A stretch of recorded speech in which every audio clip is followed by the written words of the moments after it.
Hi everyone. So we are tracking rain and thunderstorms associated with the cold front that will bring us a big cool down. But first, obviously right now, we are dealing with the rain that is moving across portions of the first coast. So here's a closer look at radar. Currently, we're just past 10:30 now, but we are going to talk about the big cool down as well for the rest of the day just in a couple of minutes. Real quick though, I wanted to show you what our radar looks like right now because we still have some of these storms bringing heavier rain across portions of southeast Georgia, but notice it's scattered, so not everyone is seeing the rain right now.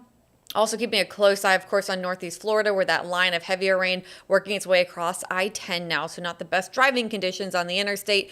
More rain moving into downtown, and then we have some flashes of lightning near places like Stark. Look at this heavier thunderstorm near Gainesville. That line near Gainesville and over Alachua County is going to continue to push east, and so the worst of the storms, the strongest of the storms would be for portions of Putnam County, maybe even into Clay, and I'll even extend it over towards the Stark area.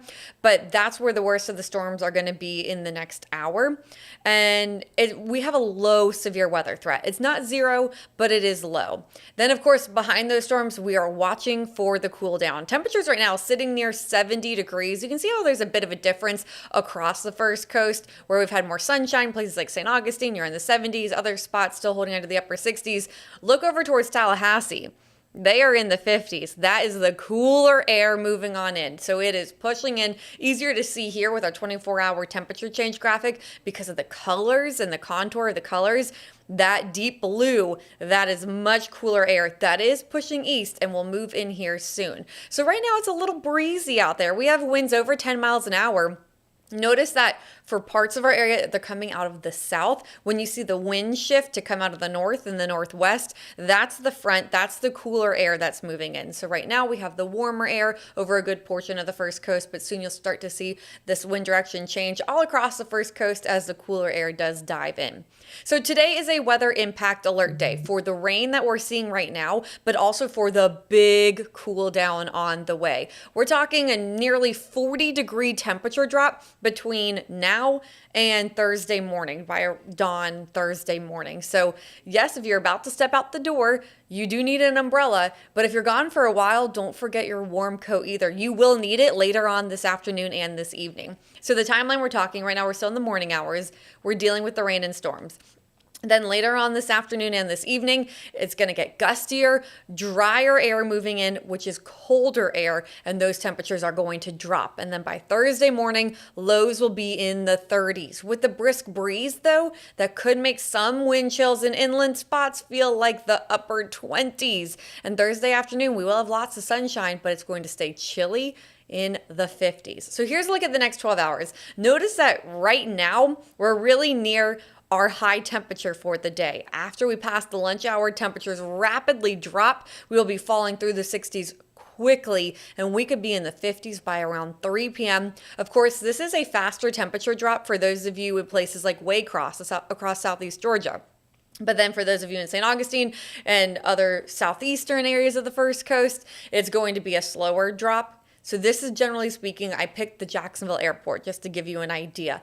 I think that the Jacksonville airport could be in the 50s by around 3 p.m. and then we could be down into the 40s right around 7:30, 8 o'clock. Temperatures will then continue to fall through the 40s until we reach the 30s. That's where our lows will come in. Now, near water, you're always a bit more mild. So the beaches of Northeast Florida, the St. Johns River areas, your temperature is likely staying closer to 40 degrees, but inland spots easily falling down into the middle 30s. Some spots could get close to the low 30s too.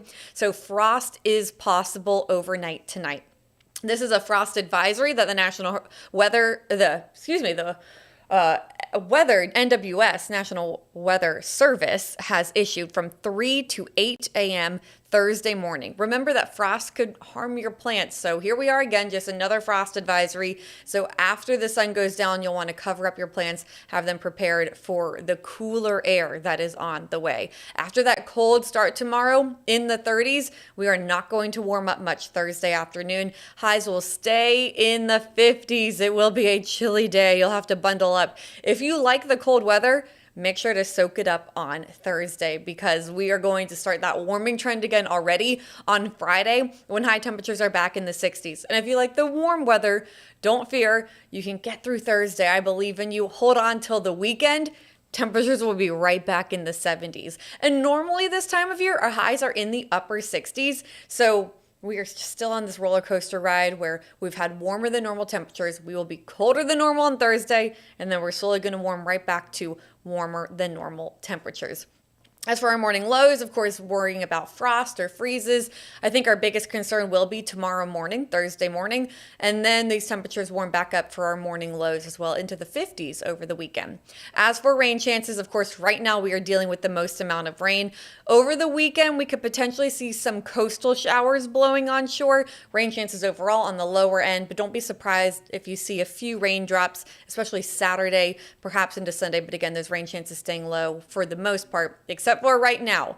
So again, just to recap before we go, this is a look at your current radar. I think the strongest of the storms now moving into places like Keystone Heights, Stark, perhaps over to the Palatka area, and then more of this rain, of course, moving into the metro area. Looks like we got some lightning flashing there for portions of Nassau County. Also, those storms in Nassau County, you could see gusts to around 40 miles an hour. And that's generally speaking with all the storms that pop up today. Lightning, gusty winds. We are watching for the potential for rotation, but the isolated tornado threat is very low. If we do get a tornado, it would be brief. It's something I'm watching closely for you all, but again, the risk is low. I'll be here throughout the afternoon, and then of course meteorologists Tim Deegan and Ross Muma are coming in to watch the afternoon, the rain to get out of here, and those cooler temperatures to drop on in. We'll keep you updated.